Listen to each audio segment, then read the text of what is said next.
Surxondaryoda sodir bo'lgan yo'l transport hodisasi oqibatida 6 kishi halok bo'ldi. Surxondaryo viloyatining Boysun tumanida yo'l transport hodisasi oqibatida 3 nafar voyaga yetmagan bolalar va 3 nafar ayol vafot etdi. Bu haqda Surxondaryo viloyatining Ichki ishlar axborot xizmati xabar berdi. Ma'lum qilinishicha, 21-aprel kuni soat 5:30larda Surxondaryo viloyatining Boysun tumanida Inkoobat mahalla fuqarolar hududidan o'tuvchi mahalliy ahamiyatga ega Boysun, Do'ba 410-16-13 avtomobil yo'lining 7-kilometrida 1974-yilda tug'ilgan haydovchi boshqaruvidagi Damas avtomashinasida odam tashish qoidalariga amal qilmagan.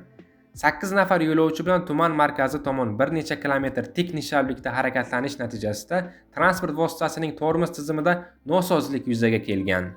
Oqibatda yo'lning xavfli burilish qismiga yetib kelgach, boshqaruvni yo'qotib, yo'ldan chiqib ketgan va shu yaqin atrofdagi hovlining molxonasiga borib urilgan.